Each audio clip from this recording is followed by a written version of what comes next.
ارے لفافوں پہ زندگی گزارنے والوں، شرم سے ڈوب مرو تم۔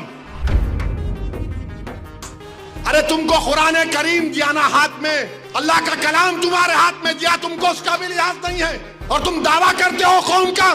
بہت بول سکتا ہوں، یاد رکھو میری زبان کو لگام نہیں ہے، تمہارا گھر سے نکلنا محال کر دوں گا میں یہاں پہ۔ یاد رکھو تم لوگ جو کام کر رہے ہو نا، تم مہاراشٹرا کے مسلمانوں کو نہ صرف کمزور کر رہے ہو بلکہ تم ان کی آواز کا گلا گھونٹ رہے ہو۔ ارے تم الیکشن لڑو، ہم تمہاری تائید کرنے کو تیار ہیں۔ کب تک تم یہ سیاست کرو گے؟ کہاں ہیں وہ لوگ جو اورنگ آباد میں بولے تھے امتیاز جلیل کو ووٹ مت دو؟ اس سماجوادی پینڈیٹ کو ووٹ دو بولے تھے، ارے چہرہ دکھاؤ اورنگ آباد کے عوام کے سامنے تم۔ ارے لفافوں پہ زندگی گزارنے والوں، شرم سے ڈوب مرو تم۔ میرے گھر کو آئے تھے حیدرآباد کو، بغیر بولے میرے گھر کو آئے۔ میں وقف کے بل کی میٹنگ میں جا رہا تھا، پلٹ میرا گارڈ فون کرا کہ صاحب اتنے لوگ آئے، ملا۔ گھر پہ آئے تو میں نے کہا کہ میرا گھر اتنا بڑا نہیں ہے، آپ لوگ 20 لوگوں کو لے لیجئے۔ 20 لوگوں کو بٹھایا، وہ بات کرے میں بات کرا، لیٹر لکھ کے دیے ان کو ٹکٹ دو، میں غور کروں گا۔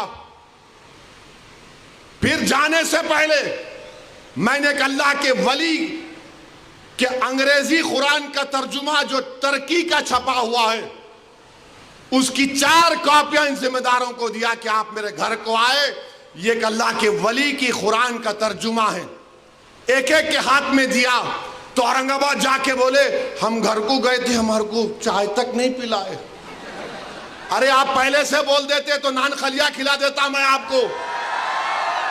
میرے کو نہیں معلوم تھا کہ تم میرے گھر کو کھانا کھانے آ رہے۔ ارے تم کو قرآن کریم دیا نا ہاتھ میں، اللہ کا کلام تمہارے ہاتھ میں دیا، تم کو اس کا بھی لحاظ نہیں ہے، اور تم دعویٰ کرتے ہو قوم کا۔ بہت بول سکتا ہوں، یاد رکھو میری زبان کو لگام نہیں ہے، تمہارا گھر سے نکلنا محال کر دوں گا میں یہاں پہ۔ میرے بھائی امام شافعی مفتی صاحب بیٹھے ہوئے، امام شافعی رحمت اللہ علیہ کا زمانہ ہے۔ ایک دولت مند نے کہا کہ اگر اللہ میرے کو بیٹی دے گا تو جب اس کی شادی کروں گا دین اور دنیا کی دولت اس کو دوں گا۔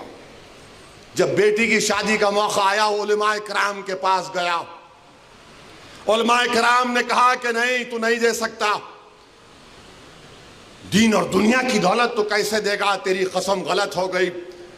امام شافعی کے پاس گئے، امام شافعی بولے بہت آسان ہے۔ امام شافعی رحمت اللہ علیہ نے کہا تیری بیٹی کی شادی کب ہے؟ اس نے کہا فلاں دن ہے۔ بولے میں آ رہا ہوں، چلا جا۔